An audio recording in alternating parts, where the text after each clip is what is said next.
साध संगत जी, प्रेम से कहना धन निरंकार जी। एक नई साखी के साथ स्वागत है आप सभी का आपके ही अपने चैनल पर।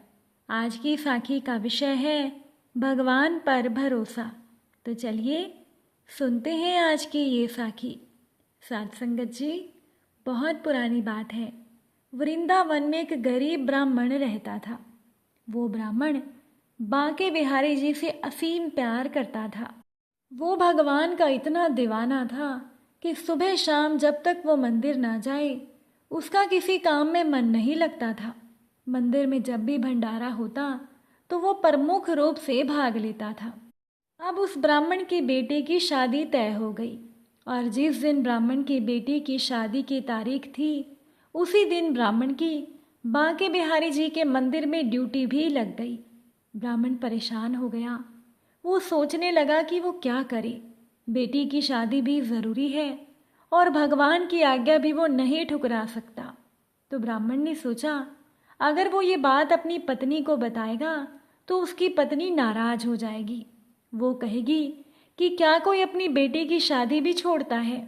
एक बार अगर तुम भंडारे में नहीं जाओगे तो भंडारा रुक नहीं जाएगा, कोई और संभाल लेगा, लेकिन बेटी की शादी दोबारा नहीं होगी। अब यही सोच सोच कर वो ब्राह्मण परेशान हो गया था। वो जानता था कि कुछ भी हो जाएगा उसकी पत्नी और उसका परिवार उसे भंडारे में नहीं जाने देंगे, लेकिन उस ब्राह्मण का मन नहीं मान रहा था। वो बांके बिहारी जी से नजरें नहीं चुरा सकता था। बेटी की शादी के दिन वो ब्राह्मण अपने घर में बिना बताए चुपचाप समय से पहले ही मंदिर में पहुंच चुका था। मंदिर में जाकर उस ब्राह्मण ने प्यार से सभी को भंडारा खिलाया और शाम होते ही जल्दी से घर वापस पहुंचा, क्योंकि उसे बेटी की शादी में भी पहुंचना था। लेकिन ब्राह्मण को घर पहुंचते पहुंचते देर हो चुकी थी और उसकी बेटी की शादी होकर उसकी विदाई भी हो चुकी थी। जब ब्राह्मण घर पहुंचा तो उसकी पत्नी बोली, आओ चाय पी लो, तुम बहुत थक गए होंगे। ब्राह्मण सोचने लगा कि घर वाला मुझे कोई कुछ कह क्यों नहीं रहा, ना ही मुझे कोई डांट रहा है, ना ही कोई मुझसे कोई किसी तरह का सवाल कर रहा है कि मैं शादी में क्यों नहीं पहुंचा। ब्राह्मण की पत्नी बड़े ही प्यार से ब्राह्मण से बात कर रही थी। ब्राह्मण ने भी सोचा क्या बात छेड़नी, जो हो गया सो हो गया, सब भगवान की इच्छा है। अगर पत्नी अच्छे से बात कर रही है तो इससे अच्छी और क्या बात है। कुछ दिनों के बाद ब्राह्मण की बेटी की शादी में जो फोटोग्राफी हुई थी, फोटोग्राफर शादी का एल्बम घर पर दे गया। ब्राह्मण ने सोचा कि मैं बेटी की शादी में शामिल तो नहीं हो पाया, चलो एल्बम देख लेता हूँ कि मेरी बेटी की शादी कैसे हुई थी। मगर ये क्या, जैसे ही उस ब्राह्मण ने एल्बम खोली तो शादी में हर जगह उसकी भी तस्वीर थी। ये देखकर ब्राह्मण फूट फूट कर रोने लगा और बांके बिहारी जी को मन ही मन याद करने लगा। कहने लगा, प्रभु ये तेरी कैसी कृपा है। अगले दिन ब्राह्मण बांके बिहारी जी के मंदिर गया और वहां जाकर खूब रोया। भगवान से कहने लगा, चाहे कुछ भी अब हो जाए, मैं तुम्हारी नियमित सेवा ज़रूर करूँगा। मैं मान गया कि जो भी भगवान की भक्ति करता है, जो भगवान पर भरोसा रखता है, भगवान उसे कभी भी अकेला नहीं छोड़ते, बल्कि हर जगह भक्त के साथ खड़े रहते हैं। इसीलिए साथ संगत जी, हमें भी चाहिए कि हमें भी ऐसा ही दृढ़ प्यार और भरोसा अपने भगवान, अपने सतगुरु पर रखना चाहिए, क्योंकि ये दातार हमारे भरोसे को कभी भी टूटने नहीं देता। साथ संगत जी, एक दिन एक महिला को किसी धार्मिक स्थल से सेवा का आदेश आया। महिला सेवा में चली गई। थोड़ी देर के बाद महिला को फोन आया कि उसके बेटे का एक्सीडेंट हो गया है। वो महिला मन ही मन भगवान को याद करती रही और अस्पताल पहुंच गई। वो महिला मन ही मन भगवान से कह रही थी कि मेरे बेटे का ख्याल रखना। उस महिला की पड़ोसन, जो कि उसकी सहेली भी थी, वो बोली, अरे बहन देख तेरा भगवान कैसा है, तू दिन रात सेवा में लगी रहती है, फिर भी भगवान ने तेरे साथ ही क्या किया, तेरे बेटे का एक्सीडेंट हो गया। वो महिला बोली, मुझे तो मेरे भगवान पर पूरा भरोसा है, भगवान जो भी करते हैं सही करते हैं, इसमें भी कोई राज होगा।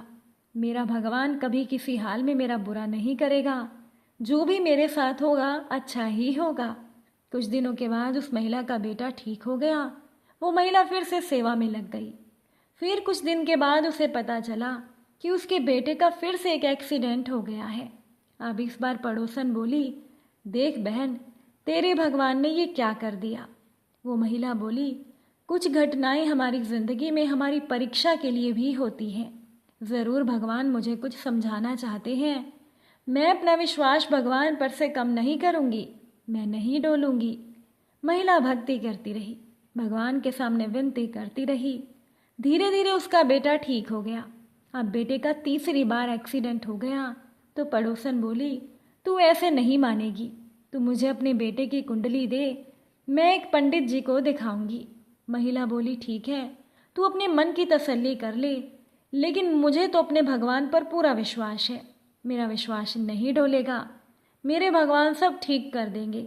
अब वो पड़ोसन कुंडली लेकर पंडित जी के पास पहुंची और बोली, महाराज जी, इस बच्चे का बार बार एक्सीडेंट हो जाता है, कुछ उपाय बताइए। महाराज जी बोले, ये क्या ले आई हो बहन, जिस किसी की भी ये कुंडली है वो तो कई साल पहले मर चुका है। पड़ोसन बोली, नहीं महाराज, ये मेरी सहेली का बेटा है और ये तो अभी भी जिंदा है, लेकिन इसे बार बार चोट लग जाती है। पंडित जी बोले, जो भी है, पर इसकी मृत्यु कई साल पहले हो जानी चाहिए थी। ज़रूर कोई शक्ति है जो इस लड़के को बचा रही है। ये सुनकर उस महिला की पड़ोसन की आंखें भर आई। वो दौड़ी दौड़ी उस महिला के पास आकर उसके चरणों में गिर गई और बोली, बहन, मान गई मैं तेरे भरोसे को। पूछने पर उस महिला की पड़ोसन ने उसे सारी बात बताई और फिर इस घटना के बाद उस महिला की पड़ोसन भी भगवान को मानने लग गई और सेवा में लग गई।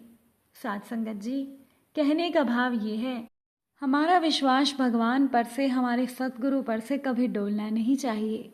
भगवान दातार सतगुरु हर पल हमारी रक्षा करते हैं। साथ संगत जी, दुख में पड़े हुए असहाय जीव को भगवान के सिवा भला और कौन बचा सकता है। एक बार की बात है कि सर्दियों का दिन था। शाम होने को आई, आसमान में बादल छाए थे।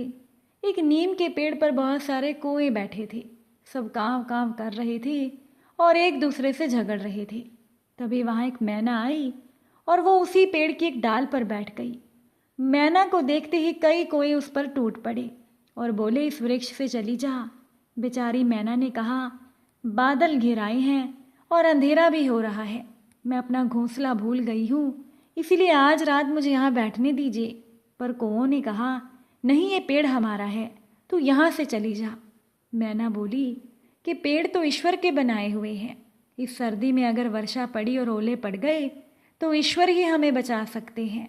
मैं बहुत छोटी हूँ, तुम्हारी बहन जैसी हूँ, तुम लोग मुझ पर दया करो और मुझे यहाँ बैठने दो। कौवों ने कहा, हमें तेरे जैसी बहन नहीं चाहिए, तू बहुत ईश्वर का नाम लेती है ना, तो भगवान के भरोसे ही यहाँ से चली क्यों नहीं जाती। तू नहीं जाएगी तो हम सब मिलकर तुझे मार डालेंगे। अब कौवों को कांव कांव करके अपनी ओर झपटते हुए देख बेचारी मैना डर कर वहाँ से उड़ गई और थोड़ी दूर जाकर एक आम के पेड़ पर बैठ गई। रात को आंधी आई, बादल गरजे, ओले पड़ने लगे। कोई कांव कांव करके चिल्लाए, इधर से उधर थोड़ा बहुत उड़े, लेकिन ओलों की मार से सब के सब घायल होकर जमीन पर गिर पड़े। बहुत से कोए तो मर भी गए, परंतु मैना जिस आम पर बैठी थी उसकी एक डाली टूटकर नीचे गिर गई। डाली टूटने पर उसकी जड़ के पास पेड़ में एक खोंडर बन गई। मैना उसमें चली गई और उसे एक भी ओला नहीं लगा। सवेरा हुआ और 2 घड़ी चढ़ने पर चमकीली धूप निकली। मैना खोंडर से निकली, पंख फैलाकर चहककर उसने भगवान को धन्यवाद दिया और उड़ गई। पृथ्वी पर ओलों से घायल पड़े हुए कौवों ने जब मैना को उड़ते हुए देखा तो बड़े ही कष्ट से पूछा, मैना बहन, तुम यहाँ से जाने के बाद कहाँ रही? तुमको ओलों की मार से किसने बचाया? मैना बोली, मैं आम के पेड़ पर अकेली बैठी हुई भगवान से प्रार्थना करती रही और भगवान ने मेरी मदद भी की। साथ संगत जी, अब दुख में पड़े हुए असहाय जीव को केवल ईश्वर ही बचा सकता है। जो भी भगवान पर भरोसा करता है, जो भी भगवान को याद करता है, उसकी सारी मुसीबतें भगवान दूर कर देते हैं और उसकी रक्षा करते हैं। भगवान के काम तो अनोखे होते हैं, उन्हें समझने में हमारी कमी हो सकती है, परंतु परमात्मा के करने में कोई कमी नहीं होती। अगर आज की ये साखी आपको अच्छी लगी हो तो वीडियो को शेयर ज़रूर कीजिएगा। आप सभी से फिर मुलाकात होगी नई साखी और नए विचारों के साथ। साथ संगत जी प्यार से कहना, धन निरंकार।